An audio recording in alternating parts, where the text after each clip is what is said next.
이 교회가 협력하는 선교사님들 가운데 일본에서 목회를 하고 계시는 김성은 선교사님이 계십니다. 제가 이분이신데요. 지금 선교사로 파송된 지 한 7년 정도 되었습니다.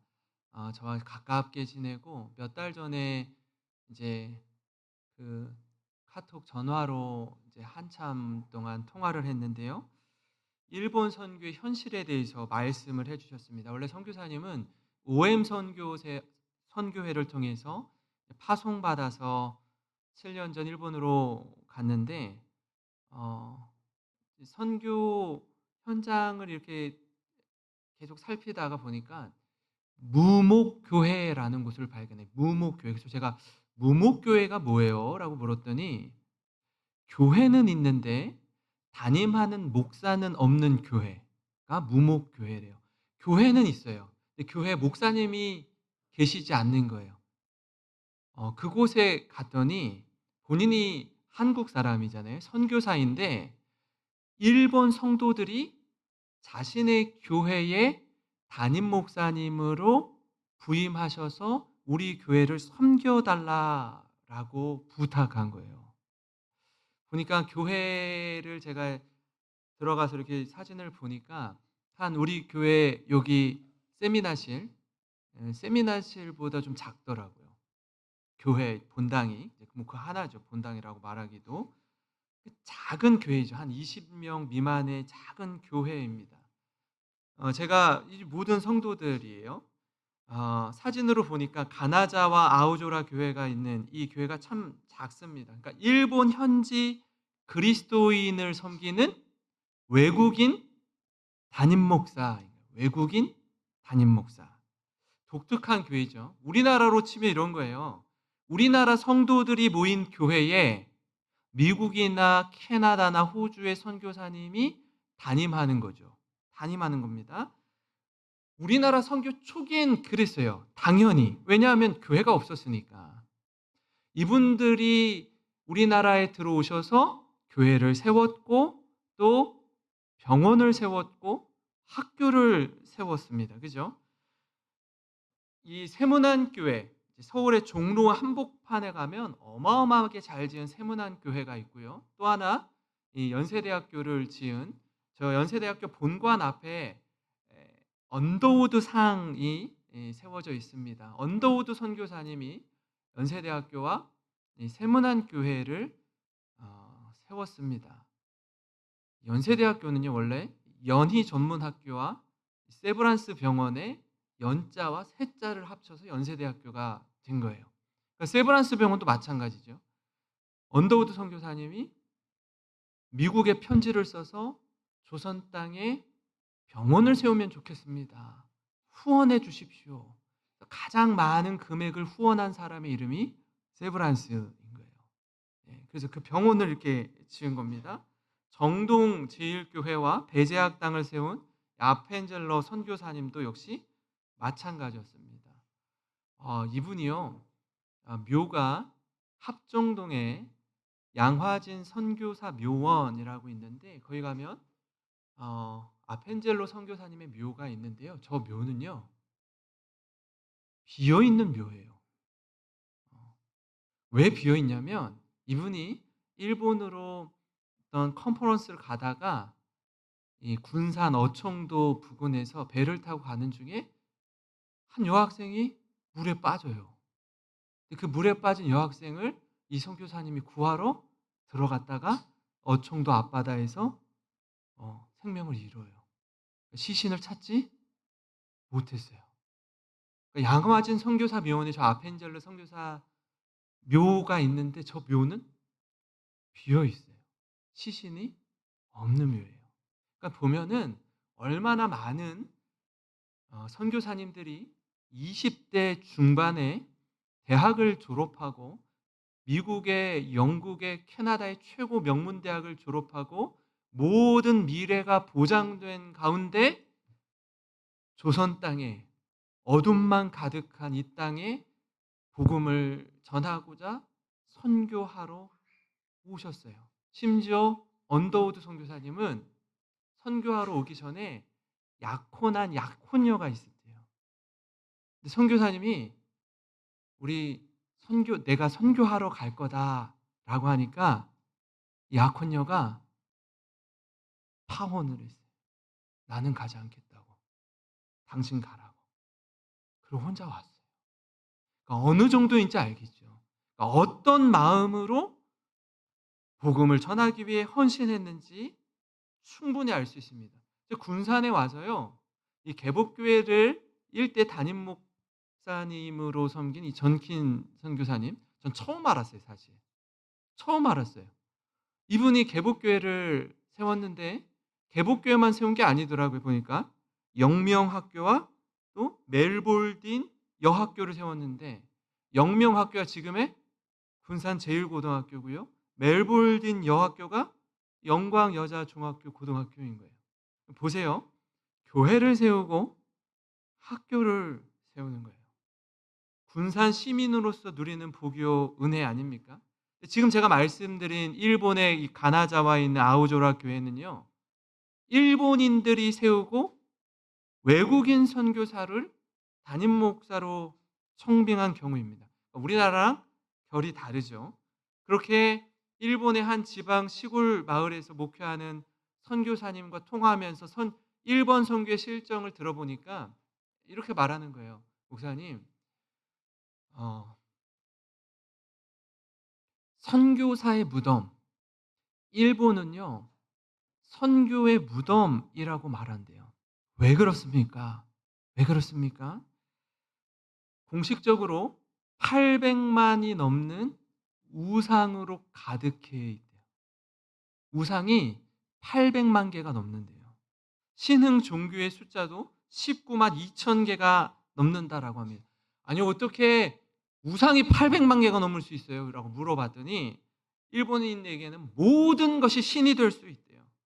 예를 들어서 산에는 누가 있어요?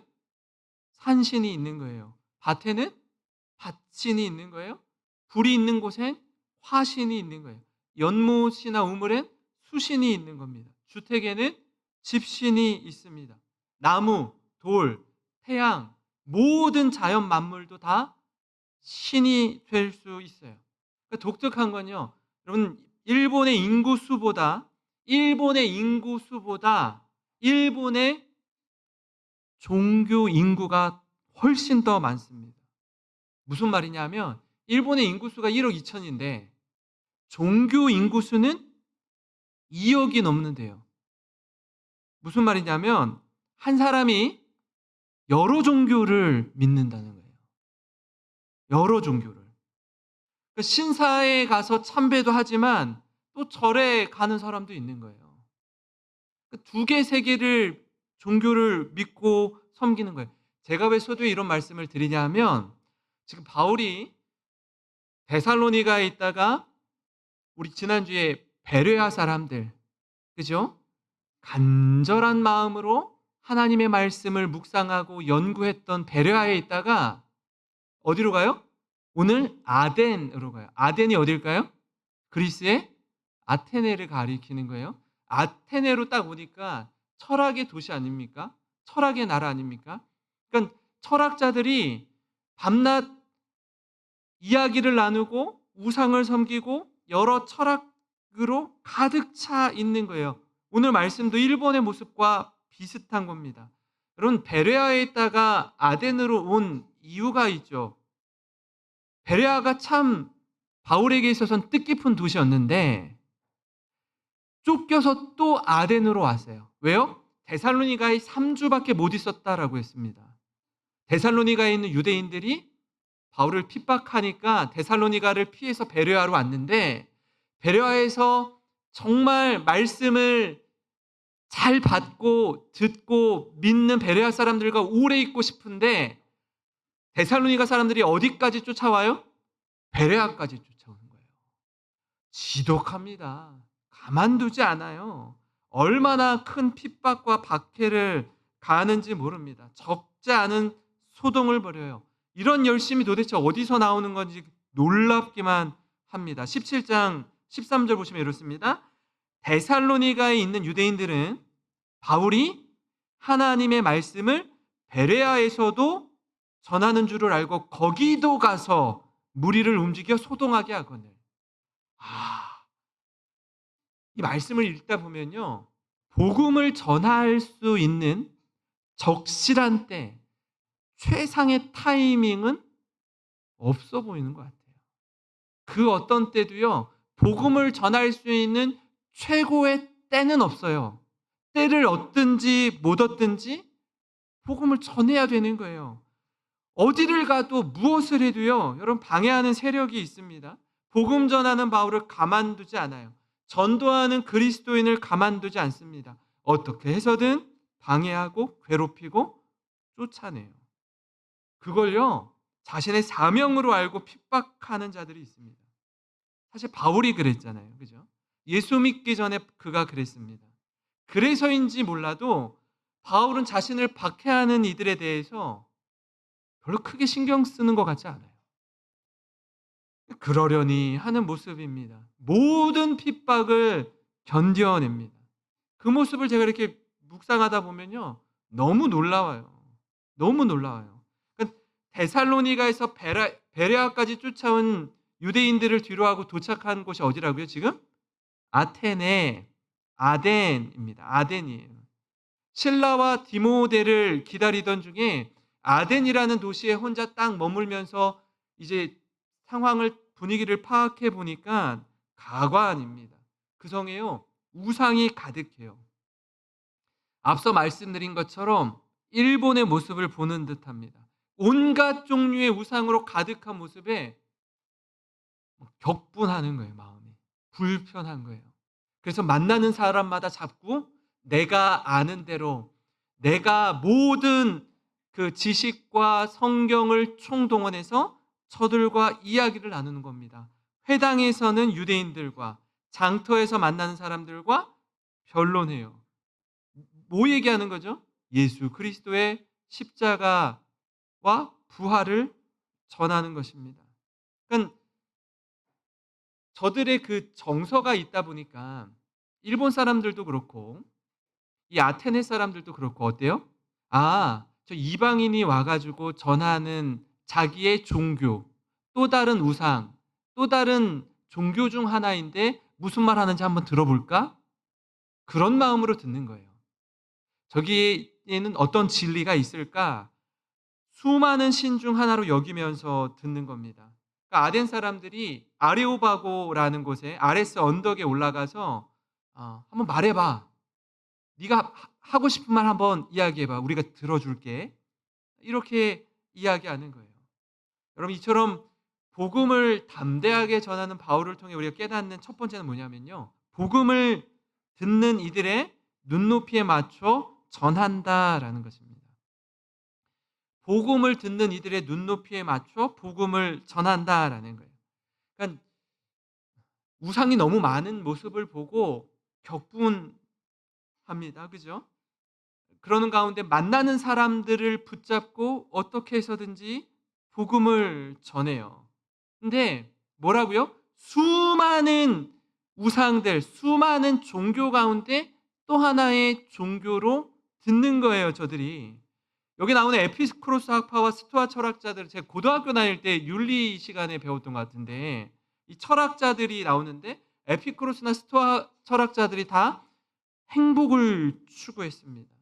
에피크로스 학파는 마음의 평온함을 추구했어요.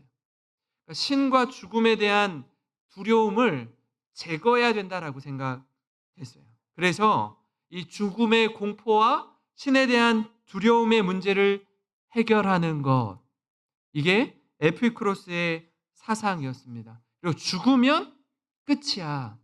여기서 마음껏 즐기고 누리고 행복하게 살면 그뿐이지 죽음 이후의 부활, 죽음 이후의 몸의 부활 이런 건 없다라고 여기고 믿었습니다. 그런가 하면 스토아 학파는 저들도 똑같이 행복을 추구했는데 스토아가 뭐냐면 저 여러분 지붕이 있고 멋진 기둥들이 옆에 쫙 나열되어 있잖아요. 요렇게. 여기가 스토아예요. 이 기둥을 일컬어서 스토아라고 해요. 그러니까 제논이라는 철학자가 이곳에서 같이 이야기 나누고 변론하고 토론하고 했던 학파라고 해서 스토아 학파라고 말합니다. 근데 저들은요, 쾌락을 추구한 게 아니라 금욕적인 삶을 추구했습니다. 금욕을 통해 행복을 추구했어요. 그리고 저들의 그 특별한 그러니까 특별한 특징 중에 하나가 뭐였냐면, 아까 일본 이야기한 것처럼 모든 자연 만물에 신이 깃들어 있다라고 여긴 거예요. 그걸 범신론이라고 합니다. 그러다 보니까 어떤 대상이 되었든 그곳에 그것을 신으로 우상으로 섬길 수 있는 거예요. 그러니까 에피쿠로스 학파와 스토아 철학자들이 이렇게 예수님의 십자가와 부활을 말하는 바울을 굉장히 흥미롭게 여겼습니다. 18절을 보시면 이렇습니다. 어떤 에피쿠로스와 스토아 철학자들도 바울과 쟁론할세 어떤 사람은 이르되 이 말쟁이가 무슨 말을 하고자 하느냐 하고, 어떤 사람은 이르되 이방 신들을 전하는 사람인가 보다 하니, 이는 바울이 뭘 얘기해요? 예수와 부활을 전하기 때문이로라. 바울이 전하는 복음의 핵심은 명확합니다. 예수님의 죽으심과 부활을 전하는 거예요. 저들의 문화적 배경과 토양 속에서 복음을 전하는 이 접촉점을 찾아요. 저들의 관심사, 저들이 어떤 생각을 가지고 있는지를 유심히 살펴본 다음에 매개를 삼아서 하나님의 복음을 전합니다. 22절, 23절을 보시면 이렇습니다. 바울이 아레오바고 가운데 서서 말하되 아덴 사람들아 너희를 보니 범사에 뭐가 많도다? 종교심이 많도다. 온갖 우상을 섬기는 걸 보고 말하는 겁니다. 내가 두루 다니며 너희가 위하는 것들을 보다가 뭐라고 써 있어요? 알지 못하는 신에게라고 새긴 단도 보았으니 그런즉 너희가 알지 못하고 위하는 그것을 내가 너희에게 알게 하리라. 그러니까 아까 말씀드렸잖아요. 집에도 신이 있고 밭에도 신이 있고 나무에도 신이 있고 뭐 그릇에도 신이 있고 모든 것에 신이 있는데, 혹시 우리가 놓치고 있는 신은 없나? 혹시 신 중에서 우리가 빼먹은 신은 없나? 그래서 단을 쌓은 게 뭐라고 써 있는 거예요? 알지 못하는 신에게. 그러니까 자기도 모르겠어요. 그러니까 신들을 막 만드는데 혹시 빼먹은 신이 있을까 봐 모르겠는 거예요. 그래서 뭐라고 써놓는다고요? 단에다가 알지 못하는 신마저도 섬기겠다라고 써놓은 단을 본 거예요. 너희가 알지 못하는 신에게 쓴 단을 내가 봤는데 그 신이 누구인지 너희에게 내가 알려주겠다라고 말하면서 누구를 전하는 거예요? 예수님을 전하는 거예요. 예수님을 전하는 거예요. 저들의 두려움, 저들의 불안함을 알지 못하는 신에게라고 새긴 단에서 찾을 수 있습니다. 이를 매개로 하나님을 소개하는 거예요. 24절, 25절입니다. 한번 같이 읽겠습니다. 시작. 우주와 그 가운데 있는 만물을 지으신 하나님께서는 천지의 주제시니 손으로 지은 전에 계시지 아니하시고 또 무엇이 부족한 것처럼 사람의 손으로 섬김을 받으시는 것이 아니니, 이는 만민에게 생명과 호흡과 만물을 친히 주시는 이심이라. 아멘. 그러니까 저들의 관심사와 이렇게 연결고리를 지어서 복음의 초석을 다지는 겁니다. 복음을 전하기 위해 복음을 듣는 이들의 눈높이를 맞춰 주는 거예요. 어떻게 하면 저들이 복음이 저들에게 잘 들리게 할 수 있을지 고민하는 겁니다.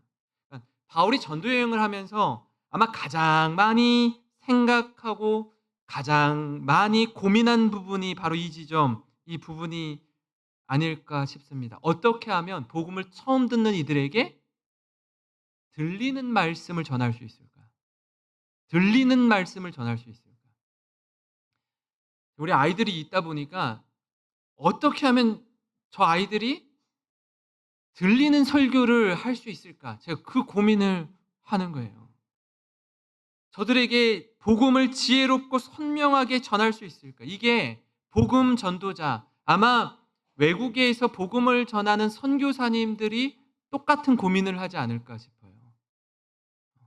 내가 머무는 땅, 헝가리, 태국, 몽골, 라오스, 일본에서 그 지역에 살고 있는 현지인들에게 어떻게 하면 들리는 복음을 전할 수 있을까? 사랑하는 성도 여러분, 우리도 마찬가지입니다. 눈을 뜨면 만나는 가족들이 있어요. 직장의 동료들이 있습니다. 매일 등교해서 만나는 학교의 친구들이 있어요. 매일의 삶 속에 복음을 전해야 할 전도 대상자들이 참 많이 있습니다. 그럼에도 불구하고 복음을 전하는 부분에 있어서는 많이 주저합니다. 왜 그렇죠? 어떻게 복음을 전해야 할지 모르겠어요. 과거에 복음을 전해봤는데 수차례 거절당한 경험이 있기 때문입니다. 이제 많이 위축되어 있어요. 복음을 어떻게 전해야 할지 방법도 잘 모르겠습니다. 오늘 말씀을 통해 얻을 수 있는 방법이 뭐죠? 저들의 관심사예요. 저들의 마음이 어디 있는지 눈여겨서 잘 살펴보는 것입니다. 그리고 그 마음을 매개로 복음을 전하는 겁니다. 때를 얻든지 못 얻든지 그렇게 전도 대상자에게 관심을 갖고 기도하며 복음을 전하는 우리 모든 성도님 되시길 주님의 이름으로 축원합니다. 그런가 하면요, 복음을 전하는 바울을 통해 깨닫는 다른 한 가지는 뭐냐면 하나님과 예수 그리스도의 복음을 전하면서 가장 중요한 건 성령의 도우심을 구하는 겁니다. 성령의 도우심을 구하는 거예요. 하나님 아버지와 그분의 아들 예수 그리스도를 전하면서 하나님, 이거 내 힘으로 안 됩니다. 내 능력으로 안 됩니다. 성령님께서 그 마음을 만져주시고 임재하여 주시옵소서. 그 마음이 있어야 되는 거예요. 바울이요, 아덴 사람들, 그리스의 철학자들에게 어떻게 복음을 전해요? 저들이 관심 있어야 하는 생각의 체계, 철학의 접촉점을 가지고 풀어 나가는데요. 28절, 29절입니다. 우리가 그를 힘입어 살며 기동하며 존재하느니라. 너희 시인 중 어떤 사람들의 말과 같이 우리가 그의 소생이라 하니 이와 같이 뭐라고요? 하나님의 소생이 되었은지. 하나님을 금이나 은이나 돌에다 사람의 기술과 고안으로 새긴 것들과 같이 여길 것이 아니니라. 너희 시인 중에 누군가 우리가 그의 소생, 즉 자녀라고 하는데 그가 누구냐면 하나님이라는 거예요. 우리가 하나님의 자녀가 되었다라는 겁니다. 그러니까 저들의 시의 표현을 통해서 하나님을 끌어들이는 겁니다. 너희가 의지하는 신, 너희가 믿는 신이 다름 아닌 누구다? 하나님이다라는 겁니다. 그러니 보이지 않는 하나님의 형상을 보이는 금이나 은으로 빚어서 가둘 수 없다라고 이야기해요. 그리고 예수님을 전하는데요. 30절, 31절에 같이 한번 읽어보겠습니다. 현대인의 성경으로 시작. 알지 못하던 시대에는 하나님이 그대로 내버려 두셨지만 이제는 각처에 있는 모든 사람에게 회개하라고 명령하십니다. 이것은 하나님이 정해놓은 사람을 통해 세상을 정의로 심판한 날을 정하시고 그분은 죽은 사람들 가운데서 다시 살리셔서 모든 사람에게 믿을 만한 증거를 주셨기 때문입니다. 아멘. 바울이 복음을 전하면서 얼마나 애를 많이 쓰는지 모릅니다. 저들의 시선, 저들의 눈높이에 맞춰서 저들의 마음을 연결하기 위해 애를 써요. 근데 그거 아세요? 생각처럼 아테네에서 복음을 전하다가 그 전도의 열매가 다른 곳보다 많지 않았어요. 진짜 열정적으로 전했거든요. 진짜 격분하는 심정으로 전했거든요. 만나는 모든 이들에게 잡고 전했는데 결실이 잘 맺혀지지 않는 거예요. 이렇게 말하면 잘 이해하고 알아들을 줄 알았는데 그렇지 않더라고요. 그렇지 않더라고요. 이거 뭐지? 이해가 되지 않는 거예요. 32절을 보시면 이렇습니다. 죽은 사람이 다시 살아난다는 말에 어떤 사람들은 어떻게 했대요? 비웃었어요. 죽은 자의 부활을 아까 에피쿠로스 학파가 믿지 않는다라고 했잖아요. 또 더 듣고 싶다는 사람들도 있었다. 복음을 전할 때 듣는 사람들이 할렐루야, 아멘 이렇게 다 받지 않아요. 복음을 듣고 다 믿지 않습니다. 많은 경우에 우리가 복음을 전할 때도 마찬가지 아닙니까? 복음을 비웃거나 복음 전도자를 비웃습니다. 그럼 믿음이 없이는 하나님을 볼 수가 없어요. 믿음이 없이는 복음을 들을 수 없습니다. 18장에 아덴을 떠나 이제 고린도로 갑니다. 고린도로 향하는데 훗날 고린도 교회 성도들에게 편지할 때 아테네를 지나서 고린도에 도착해서 저들에게 복음을 전할 때 바울이요, 이 아테네에서 나도 한똑똑하거든, 나도 좋은 명문대학교 나왔거든, 나도 박사 학위가 있거든, 너희들과 말로는 결코 지지 않거든, 이런 마음이 있었어요 사실. 해봤는데 어때요? 별로 믿지 않아요. 이렇게 부딪혀 봤는데 이게 안 되는 거를 깨달은 거예요. 그래서 고린도전서에 바울이 이런 이야기를 해요. 그러니까 한풀 꺾이는 거죠. 아테네에서 복음 전하고 고린도로 와서 너희들에게 찾아가서 복음을 전할 때 내가 이런 마음으로 복음을 전했다라고 말하는 내용이 고린도전서 2장 1절부터 5절에 있는지 한번 읽어드리겠습니다. 형제들아, 내가 너희에게 나아가 하나님의 증거를 전할 때에 말과 지혜의 아름다운 것으로 아니하였나니 내가 너희 중에서 예수 그리스도와 그가 십자가에 못 박히신 것 외에는 아무것도 알지 아니하기로 작정하였습니다.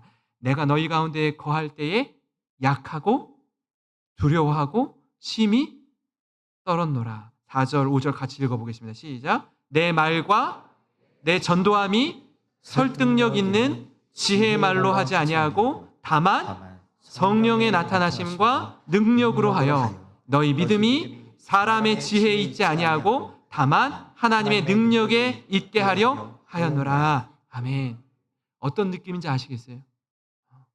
아, 내가 똑똑하다고, 내가 전도폭발 복음제시 전문을 다 암송하고 있다고, 내 CCC의 사역일을 다 암송하고 있다고, 내가 복음으로 무장되어 있다고, 내가 말하면 듣는 이가 다 믿고 회개하고 돌아올 것 같은데 그렇지 않은 걸 경험한 거예요. 내 말의 지혜로 되지 않는구나. 하나님의 능력, 성령의 나타나심 가운데 우리가 복음을 전할 때 하나님이 그 마음을 만져주시고 하나님이 그 마음에 감동을 주시고 성령님이 그 가운데 임재하실 때 놀라운 역사가 일어나는구나. 바울이 이걸 깨달은 거예요. 내가 아무리 말씀에 탁월해도 언어에 탁월해도 전도에 다양한 경험이 있어도 바울이 뭐라고 해요? 예수 그리스도와 십자가 외에는 아무것도 알지 않기로 했대요. 그렇기 때문에 고린도 성도들에게 복음을 전할 때 두렵고 약하고 떨리는 마음으로 내가 너희들에게 복음을 전했다라고. 왜 그렇습니까? 전도할 때 설득력 있는 말보다 성령의 지혜, 성령의 능력에 힘이 있기 때문에 그렇습니다. 사랑하는 성도 여러분, 우리가 사는 이유, 우리의 존재 목적을 분명히 하기를 원합니다. 우리가 속한 학교, 직장, 가정, 어디에 우리가 머물러 있든지 왜 하나님이 나를 이곳에 보내셨을까? 왜 저를 하나님이 군산 땅에 보내셨을까? 왜 여러분을 이 자리에 부르셔서 그 직장에 부르셔서 그 학교에 보내셔서 그곳에서 함께하는 사람들을 만나게 하실까? 여러분, 하나님의 부르심을 분명히 할 때에 우리는 하나님 영광을 위해 존귀하게 쓰임 받는 우리 모두가 될 줄 믿습니다. 그래서 복음을 전할 때에 진실함으로 은혜를 힘입어서 복음을 전하고 복음을 살아내는 우리 모든 성도님 되시길 주님의 이름으로 축원합니다.